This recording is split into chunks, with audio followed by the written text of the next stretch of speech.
Kasih karunia dan damai sejahtera dari Allah Bapa kita dan dari anaknya Tuhan Yesus Kristus menyertai kamu sekalian.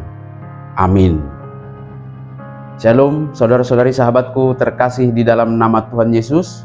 Firman Tuhan yang menyapa kita di awal minggu ini, hari Senin tanggal 24 Februari 2025, tertulis di dalam surat Efesus pasal 4 ayat 22. Mari sahabatku, kita simak dan renungkan firman Tuhan yang menjadi kekuatan dan inspirasi untuk menjalani hari ini. Demikian, yaitu bahwa kamu berhubung dengan kehidupan kamu yang dahulu, harus menanggalkan manusia lama yang menemui kebinasaannya oleh nafsunya yang menyesatkan. Tanggali hamuma zolmana buruhi, isara di pangalaho na jolo, ailau mago doi hinorhon ni akka hisap-hisap si pauto-oto. Demikian firman Tuhan. Sahabat renungan harian, saudara-saudariku di dalam nama Tuhan Yesus, manusia lama yang disebutkan oleh Rasul Paulus dalam ayat ini adalah kebiasaan cara berpikir, perilaku, dan cara hidup di luar Kristus sebelum mengenal Kristus. Lebih lanjut lagi, Paulus menyebut mereka sebagai orang-orang yang tidak mengenal Tuhan dengan pikirannya yang sia-sia dan pengertiannya yang gelap. Jauh dari hidup persekutuan dengan Allah, perasaan mereka telah tumpul sehingga mereka menyerahkan diri kepada hawa nafsu dan mengerjakan dengan serakah segala macam kecemaran.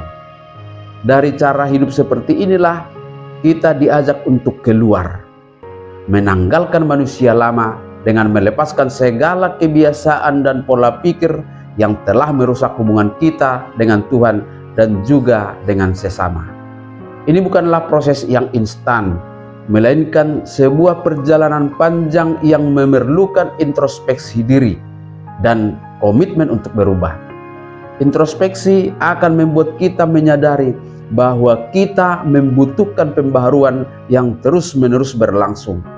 Karena sebagai manusia lemah, seringkali kita terjebak dalam pola-pola lama yang menghambat pertumbuhan rohani kita. Maka kita perlu melihat dengan jujur sisi kehidupan kita yang sudah tidak lagi membawa kita kepada kebenaran dan kasih Tuhan.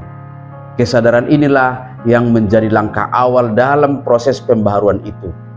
Dengan meninggalkan masa lalu, kita membuka ruang bagi Roh Kudus untuk berkarya dan membentuk hati kita dan pikiran kita dalam pola kehidupan baru di dalam Kristus. Maka perjuangan kita adalah menemukan identitas baru dalam Kristus untuk hidup sebagai ciptaan baru. Identitas kita kini ditemukan dalam kasih dan anugerah Kristus.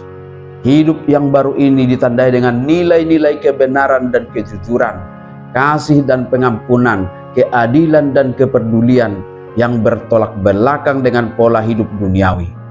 Di dalam Kristus, kita dituntun untuk hidup konsisten dengan identitas baru itu, dengan pola pikir dan cara hidup yang baru, sehingga setiap tindakan dan pikiran kita bermuara kepada pemuliaan Tuhan.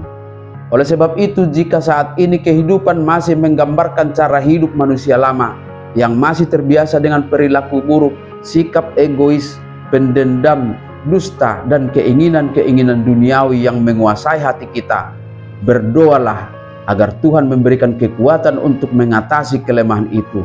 Memohon Roh Kudus membimbing kepada cara hidup yang baru di dalam Kristus. Selalu beri waktu membaca dan merenungkan firman Tuhan. Berbaurlah dengan komunitas rohani yang mendukung pertumbuhan iman kita, sehingga kita tidak berjalan sendirian dalam usaha dan kerinduan untuk hidup baru di dalam Kristus. Amin. Selamat beraktivitas. Tuhan memberkati.